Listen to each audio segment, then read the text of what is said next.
तो हेलो मेरी YouTube family, कैसे हैं आप लोग। आशा करते हैं हमारे सभी साथी बहुत अच्छे होंगे, अपनी पढ़ाई बहुत अच्छे से आप लोग कर रहे होंगे। आज की जो हमारी क्लास होने वाली है आप लोग के लिए बहुत ही महत्वपूर्ण क्लास होने वाली। साथी सभी साथी से निवेदन है, वीडियो को फुल वॉच करेंगे, कोई भी साथी वीडियो को स्किप नहीं करेगा साथी, ठीक है।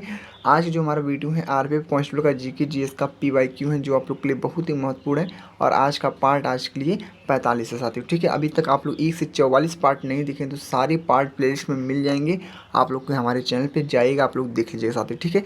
बाकी ये वीडियो आप लोग के लिए होने वाली बहुत ही ज़्यादा महत्वपूर्ण, तो वीडियो करेंगे आप लोग फुल वॉच। देखते हैं प्रश्नों को किस प्रकार से आप लोग के पीवाईक्यू प्रश्न पूछे जाते हैं साथियों, ठीक है। और आप लोग को मैंने बताया था साथियों पीवाईक्यू को करने से क्या मतलब होता है साथियों, ठीक है। पीवाईक्यू को क्वेश्चनों को हल करेंगे आप लोग साथियों, तो आप लोग को पहले ही सब कुछ पता चल जाएगा किस टॉपिक से प्रश्न पूछे जाते हैं, किस प्रकार से प्रश्न पूछे जाते हैं, कहाँ से उठाकर प्रश्न आप लोग को एग्जाम में पूछे जाते हैं साथियों। मात्र 3 चीज़ पे आप लोग को फोकस करना है, प्रैक्टिस सेट, पीवाईक्यू क्वेश्चन और आप लोग का मॉक टेस्ट, वो भी टेक्स्ट बुक पे देना साथी, ठीक है।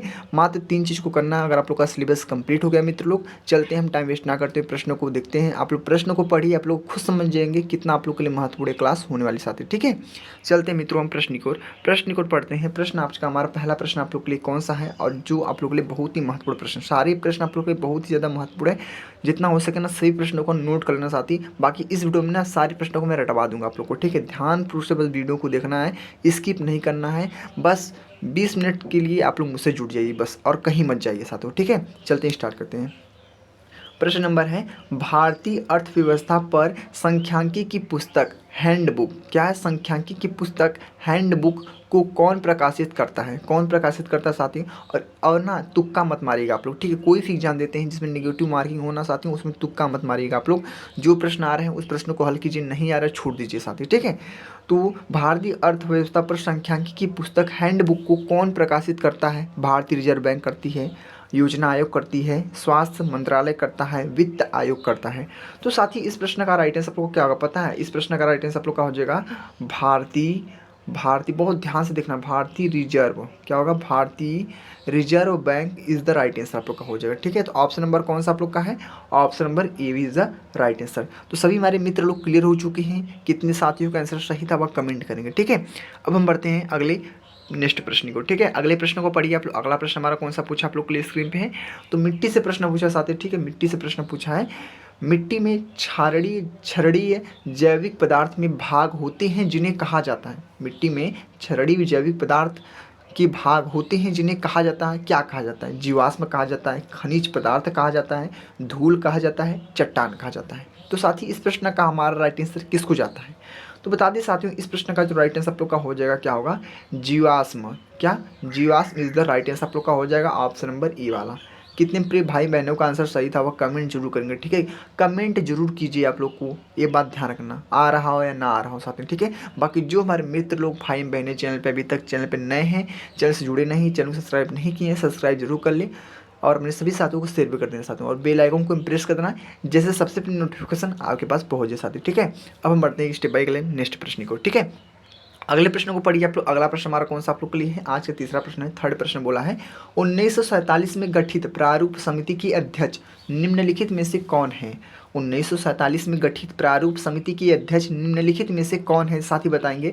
डॉक्टर बी आर अम्बेडकर, ठीक है, डॉक्टर भीमराव अम्बेडकर है, सरदार वल्लभ भाई पटेल है, जवाहरलाल नेहरू है, डॉक्टर राजेंद्र प्रसाद जी हैं। तो साथ ही इस प्रश्न का जो हमारा राइट आंसर हो जाएगा साथियों, बता दें भीमराव अम्बेडकर हो जाएगा। क्या, Bhimrao Ambedkar, Bhimrao Ambedkar, Ambedkar is the correct answer, doctor Bhimrao Ambedkar, ठीक है। तो क्लियर हो चुके हैं सभी बच्चे, ठीक है। Option number E is the right answer होगा, ठीक है। क्लियर आप लोग। अब हम बढ़ते हैं लिस्ट बाई नेक्स्ट प्रश्न को, ठीक है। अगले प्रश्न को पढ़िए आप लोग। अगले प्रश्न को पढ़िए, कितना अच्छा प्रश्न आते हैं, ठीक है। सेम ऐसे अच्छे प्रश्न आप लोग को एग्जाम पूछे जाते हैं। साथ ही ऐसा कोई प्रश्न नहीं मिलेगा आप लोग को जो आप लोग को समझ के बाहर हो साथी, ठीक है। सभी प्रश्न आप लोग की जानकारी में होंगे, नॉर्मल प्रश्न होंगे साथी, ठीक है। और हमारा प्रश्न पूछा नृत्य से, यानी आप लोग का स्ट्रेटेजी का प्रश्न पूछो साथी, ठीक है। ये बात ध्यान रखना, स्ट्रेटेजी के साथ 10 से 12 प्रश्न पूछे जाते हैं, करंट से 7 से 8 प्रश्न पूछे जाते हैं साथियों, पॉलिटी से आप लोग के 6 से 7 प्रश्न पूछे जाते हैं साथियों, ठीक है। अभी तक हमारा मैराथन क्लास वाला नहीं देखे वीडियो तो उपलब्ध है हमारे चैनल पे, जाएंगे आप लोग देख लेंगे साथियों। पूरे 1 घंटा का लगातार मैराथन क्लास आप लोगों को दिए हैं साथियों, जो बिल्कुल बहुत ही महत्वपूर्ण, उसमें आपको सब कुछ बताया, सभी महत्वपूर्ण प्रश्न थे उसमें साथियों, और बहुत कुछ चर्चा किए थे आप लोग को एग्जाम से रिलेटेड उसमें, ठीक है। अभी तक वीडियो नहीं देखे तो आप लोग उसके लिए प्लेलिस्ट में वीडियो मिल जाएगा, आप लोग को चैनल पे वीडियो मिल जाएगा साथियों, मैराथन क्लास, ठीक है। तो देख लेना जरूर आप लोग, ठीक है। चलते हैं हम अगले नेक्स्ट प्रश्न की ओर बढ़ते हैं। आज का चौथा प्रश्न बोला है, तांडव नृत्य मुद्रा में प्रसिद्ध नटराज की मूर्ति निम्नलिखित में से किस काल की है। तो जो तांडव नृत्य मुद्रा में प्रसिद्ध नटराज की जो मूर्ति है वह निम्नलिखित में से किस काल की है।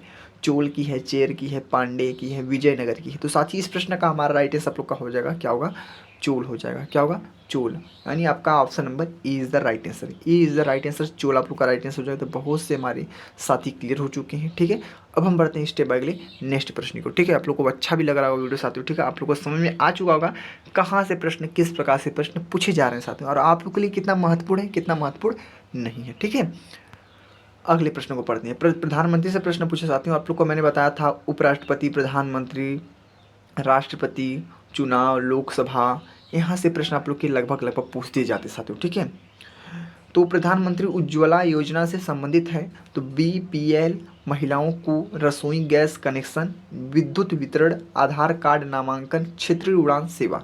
तो साथ ही इस प्रश्न का हमारा राइट आंसर किसको जाता है मित्र लोग, बताइए आप लोग। इस प्रश्न का जो राइट आंसर आप लोग का हो जाएगा, क्या होगा, बीपीएल, महिलाओं को रसोई गैस कनेक्शन, यानी option number E is the right answer. Option number E is the right answer हो जाएगा। तो सभी हमारे साथी अच्छे से क्लियर हो चुके हैं।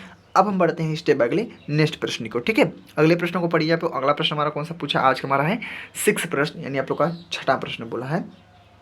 प्रश्न नंबर 6, दादा भाई नौरोजी ने ईस्ट इंडिया एसोसिएशन की स्थापना कहाँ की थी। दादा भाई नौरोजी ने ईस्ट इंडिया एसोसिएशन की स्थापना कहाँ की थी। बर्लिन में की थी, लंदन में, बंगाल में, न्यूयॉर्क में। तो साथ ही इस प्रश्न का हमारा राइट आंसर क्या होगा, बर्लिन होगा, लंदन होगा, बंगाल होगा, न्यूयॉर्क होगा। तो साथ ही इस प्रश्न का जो हमारा स्पेशल राइट आंसर आप लोग का हो जाएगा, क्या होगा, आप लोग का हो जाएगा लंदन हो जाएगा। ठीक है, लंदन। कितने मेरे प्रिय भाइयों बहनों का आंसर सही था वह कमेंट करेंगे। London is the right answer, London is the right answer. ठीक है, तो क्लियर हो चुके हैं। दादा भाई नौरोजी ने ईस्ट इंडिया एसोसिएशन की स्थापना कहाँ की थी, लंदन में की थी। अब हम बढ़ते हैं स्टेप अगले नेक्स्ट प्रश्न को। ठीक है, अगला नेक्स्ट प्रश्न हमारा कौन सा साथी आप लोग के लिए स्क्रीन पे आज का हमारा है, कोलाइड। कोलाइड एक है, कोलाइड एक है, कोलाइड क्या है, कोलाइड एक है, कोलाइड क्या है, यह बताना आप लोग को। ठीक है, तो ऑप्शन देखिए आप लोगों को समझ जाएंगे। सजाती मिश्रण है, विजातीय मिश्रण है, फोम मिश्रण है, दो द्रवों का मिश्रण है। तो हमारी कोलाइड जो है वो क्या है, कोलाइड जो हमारी है साथी क्या है, विजातीय मिश्रण है। क्या है हमारी, विजातीय मिश्रण। तो आप लोगों को कितना अच्छा लग रहा है साथी, आप लोग कमेंट जरूर करना चाहते हो। ठीक है, विजातीय मिश्रण आप लोग को समझ में तो आ रहा है ना, सारी प्रश्न आप लोग को अच्छे से, कोई ऐसा प्रश्न ना हो जो आप लोग को समझ में ना आए हो साथी। ठीक है, तो ध्यानपूर्वक से वीडियो को फुल वॉच करेंगे आप लोग को। ठीक है, ज़्यादा टाइमिंग का वीडियो नहीं है, छोटा सा वीडियो है साथियों, और आप लोग के लिए बहुत ही महत्वपूर्ण साथी। ठीक है, आप लोग को पता ही साथियों। ठीक है, अब हम बढ़ते हैं स्टेप अगले नेक्स्ट प्रश्न को। ठीक है, अगले प्रश्न को पढ़ते हैं। आज का प्रश्न नंबर कौन सा हमारा है, आपकी स्क्रीन बोर्ड पर आज का हमारा 8वां प्रश्न है। 8वां प्रश्न क्या बोला है, ध्यान से पढ़ना आप लोग। बोला है, हाजी तीर्थ स्थल केंद्र में निम्न में से किस राज्य में स्थित है। हाजी तीर्थ स्थल केंद्र निम्न में से किस राज्य में स्थित है। मिजोरम है, असम है, अरुणाचल प्रदेश है, नागालैंड है। तो साथ ही इस प्रश्न का हमारा राइट आंसर क्या होगा, आप लोग बताइए आप लोग कमेंट बॉक्स में। इस प्रश्न का हमारा राइट आंसर क्या होगा, क्या है, हाजी तीर्थ स्थल केंद्र निम्न में से किस राज्य में स्थित है। मिजोरम है, असम है, अरुणाचल प्रदेश है, नागालैंड है। तो साथ ही इस प्रश्न का राइट आंसर आप लोग का हो जाएगा, क्या होगा, असम हो जाएगा। ठीक है, कितने मेरे भाई बहनों का आंसर सही था कमेंट करेंगे। Assam is the right answer. ठीक है, असम। अब हम बढ़ते हैं स्टेप अगले नेक्स्ट प्रश्न को। ठीक है, अगले प्रश्न को पढ़ते हैं। अगला प्रश्न हमारा कौन सा साथी, आज का 9वां प्रश्न साथी। ठीक है, हम लोग एक ही प्रश्न को बहुत बारीकी से पढ़ेंगे, उसको ढूंढ पढ़ेंगे साथ में, उसके बारे में एकदम खोज कर घुस कर पढ़ेंगे साथ में, क्योंकि आप लोग बाद में कोई डाउट ना हो साथी। इसलिए बोल रहे हैं वीडियो को ध्यानपूर्वक से वीडियो को एंड तक देखिए।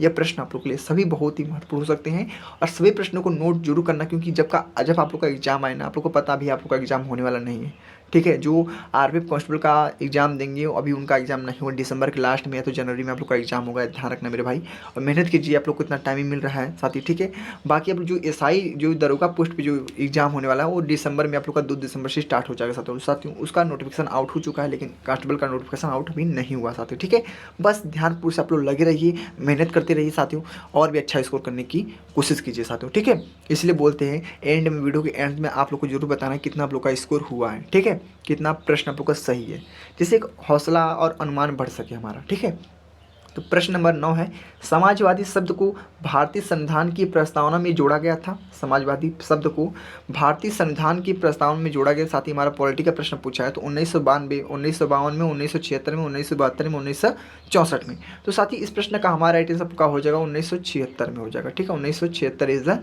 Right answer. आप लोग का B answer is the correct answer हो जाएगा। तो ठीक है, बहुत अच्छा प्रश्न था आप लोग के लिए साथी। अब हम बढ़ते हैं स्टेप अगले नेक्स्ट प्रश्न को। ठीक है, क्लियर हो चुके हैं सभी साथी हमारे। अगले प्रश्न को पढ़िए। अगला प्रश्न हमारा कौन सा पूछा आप लोग के स्क्रीन बोर्ड पे आज का हमारा है, अगला पॉलिटी का प्रश्न पूछा है, भारतीय संविधान में किस कानून को देश का सर्वोच्च कानून कहा गया है। भारतीय संविधान में किस कानून को देश का सर्वोच्च कानून कहा गया है। तो आपराधिक कानून है, संवैधानिक नियम है, सिविल कानून है, सामान्य कानून है। तो साथ ही इस प्रश्न का हमारा राइट आंसर क्या होगा बताइए आप लोग। आपराधिक कानून है, संवैधानिक नियम है, सिविल कानून है, सामान्य कानून है।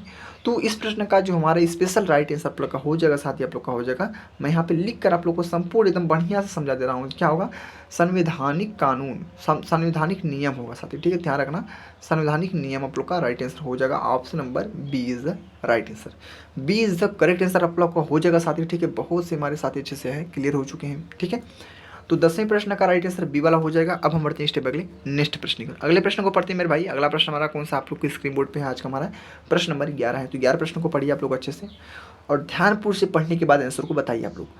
विश्व में मैग्नीज का प्रमुख उत्पादक देश है। तो विश्व में मैग्नीज का प्रमुख उत्पादक देश है साथी, बताएंगे आप लोग इस प्रश्न का हमारा राइट आंसर क्या होगा। दक्षिण अफ्रीका है, यूक्रेन है, भारत है, मिस्र है। तो बहुत अच्छा प्रश्न आप लोग के लिए साथी। इस प्रश्न का आप लोग स्पेशल आंसर राइट आंसर बता सकते हैं, बहुत ही महत्वपूर्ण आप लोग का प्रश्न भी है। तो बता दें साथियों, इस प्रश्न का आप लोग का राइट आंसर आप लोग का मैं यहाँ पे लिख देता हूँ, क्या होगा, दक्षिण अफ्रीका। दक्षिण अफ्रीका, दक्षिण Africa is the right answer. दक्षिण Africa is the right answer आप लोग का हो जाएगा। Option number E is the right answer. बहुत अच्छा प्रश्न था आप लोग के लिए और आप लोग क्लियर भी हो चुके हैं साथी। ठीक है, अब हम बढ़ते हैं स्टेप अगले नेक्स्ट प्रश्न को। ठीक है, हम लोग एक ही प्रश्नों को बहुत बारीकी से पढ़ते रहेंगे साथियों। ठीक है, और देखते हैं हम मंजिल तक जरूर पहुंचेंगे साथियों। ठीक है, हम लोग क्या करेंगे, एक एक सीढ़ी को चढ़ते रहेंगे और देखते हैं मंजिल तक, छत पे जरूर पहुंचेंगे अपने। बस सेम उसी प्रोसेस को पढ़ाई में स्टडी मिला दीजिए, हम मंजिल तक जरूर पहुंचेंगे साथी। ठीक है, हमारा प्रश्न नंबर आज का कौन सा है, 12 प्रश्न है। तो 12 प्रश्न क्या बोला है, 12 प्रश्नों को पढ़िए अच्छे से। बोला आज का प्रश्न नंबर 1931 में द्वितीय गोलमेज सम्मेलन कहाँ आयोजित किया गया था साथी। हमारा प्रश्न पूछा है खेलकूद का, ओलंपिक का प्रश्न पूछा जो आप लोग के लिए बहुत ही महत्वपूर्ण है। 1931 में द्वितीय गोलमेज सम्मेलन कहाँ आयोजित किया गया था। लंदन में, कोलकाता में, सैन फ्रांसिस्को में, रंगून में। तो साथ ही ये प्रश्न का आंसर आप लोग बताइए कमेंट बॉक्स में। यह प्रश्न बहुत ही ज़्यादा महत्वपूर्ण आप लोग के लिए होने वाला साथी। ठीक है, तो 1931 में द्वितीय गोलमेज सम्मेलन कहाँ आयोजित किया गया था।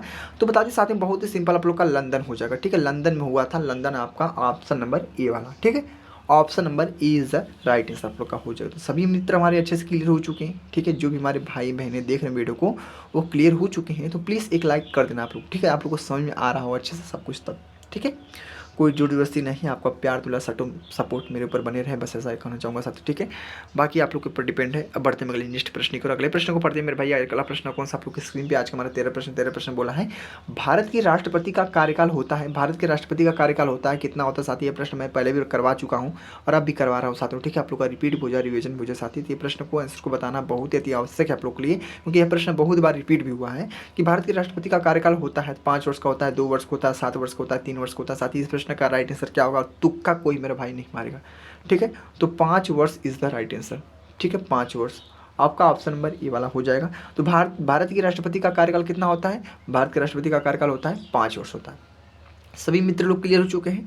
अब हम बढ़ते हैं स्टेप अगले नेक्स्ट प्रश्न को। ठीक है, अगले प्रश्न को पढ़िए आप लोग। अगला प्रश्न हमारा कौन सा आपको स्क्रीन पे आज का हमारा प्रश्न नंबर आज का 14 प्रश्न है। 14 प्रश्न नंबर बोला है, भारत के निम्नलिखित राज्यों में से किस राज्य में आम्र की वर्षा का अनुभव किया जाता है। तो भारत की निम्नलिखित राज्यों में से किस राज्य में आम्र की वर्षा का अनुभव किया जाता है। तो साथ ही इस प्रश्न का हमारा राइट आंसर क्या होगा, केरल होगा, उड़ीसा होगा, राजस्थान होगा, महाराष्ट्र होगा। तो इस प्रश्न का जो साथ ही हमारा राइट आंसर हो जाएगा आप लोग के स्क्रीन बोर्ड पे आज का हमारा प्रश्न नंबर का राइट आंसर केरल हो जाएगा। ठीक है, तो बहुत अच्छा प्रश्न था आप लोग के लिए। केरल आपका option number A is the right answer. A is the correct answer आप लोग का हो जाएगा साथ ही। ठीक है, अब हम बढ़ते हैं मेरे भैया अगले नेक्स्ट प्रश्न को। ठीक है, अगले प्रश्न को पढ़िए आप लोग। अगला प्रश्न हमारा कौन सा आप लोग की स्क्रीन पे आज का हमारा प्रश्न नंबर है 15 प्रश्न नंबर। कौन सा प्रश्न नंबर है, 15 प्रश्न नंबर। 15 प्रश्नों को पढ़िए अच्छे से। क्या प्रश्न पूछा है, किसको प्रस्तावना को संविधान का सार कहा है।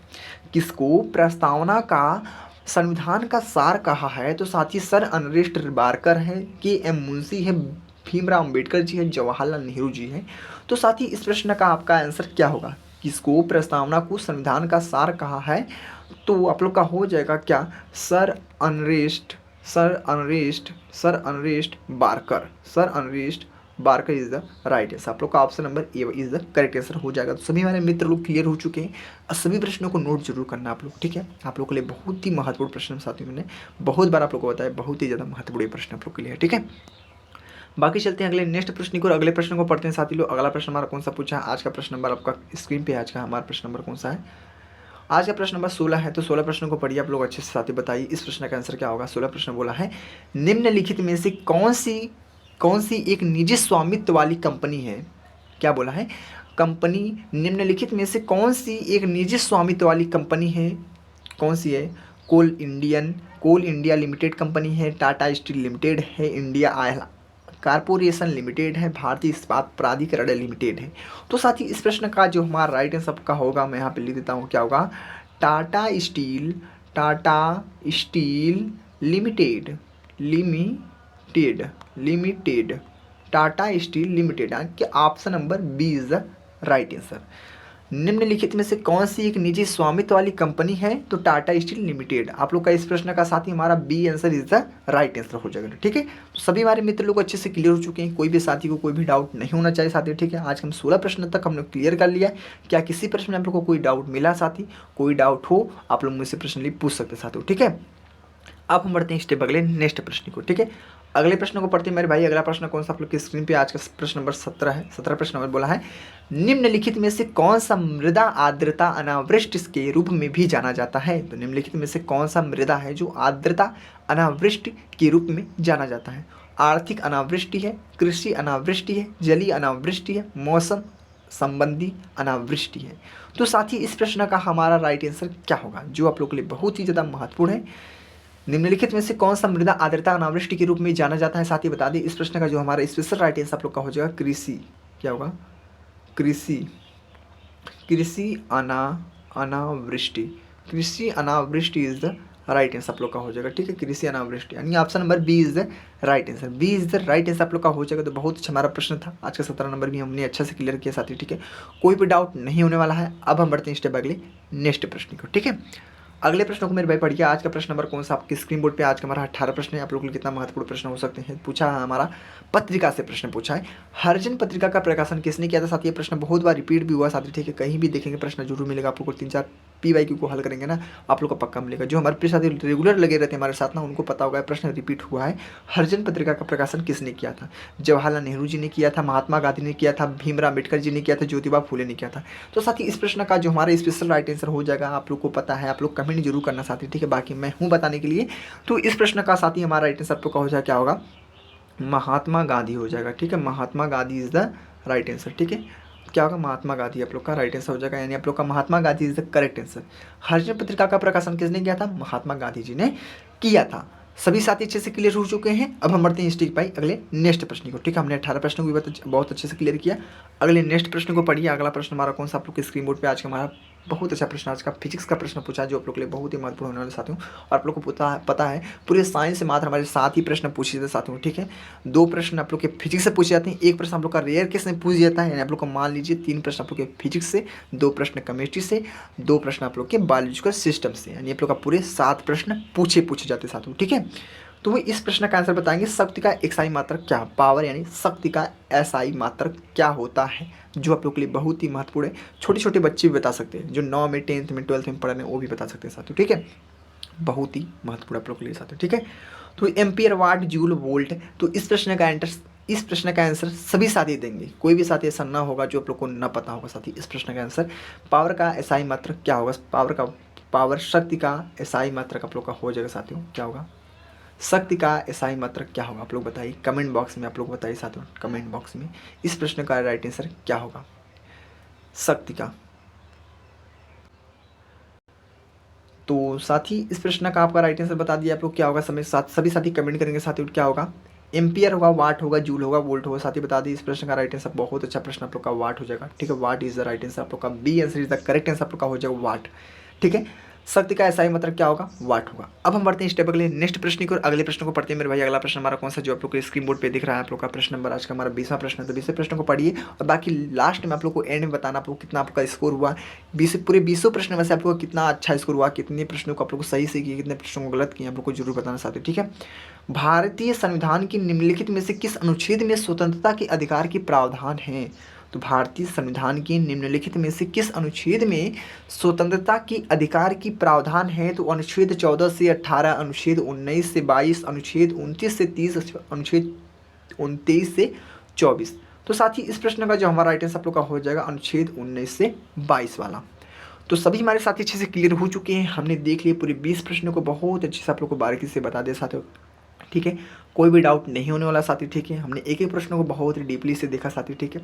और आज का जो पार्ट था आप लोग के लिए साथी उठा हमारा पार्ट नंबर 45 था। और आप वीडियो आप लोग को कैसा लगी आप लोग कमेंट में जरूर बताना साथी, ठीक है। जो हमारे प्रिय साथी अभी तक चैनल पर नए हैं, चैनल को सब्सक्राइब जरूर कर ले साथियों, ठीक है। दिल से बोल रहा हूँ, चैनल को सब्सक्राइब जरूर कर ले और बेल आइकन को प्रेस कर देना, जैसे सबसे नोटिफिकेशन आपके पास पहुंचे साथियों, ठीक है। इसी प्रकार वीडियो मिलते हैं अगले नेक्स्ट वीडियो में। बस आप लोग का सपोर्ट प्यार दुलार ऐसे हमारे ऊपर बने रहे साथियों, ठीक है। आज का आपका आशीर्वाद हमारे ऊपर सदा बने रहे, तो ठीक है। यही वीडियो को एंड करते हैं। जय हिंद, जय भारत, वंदे मातरम।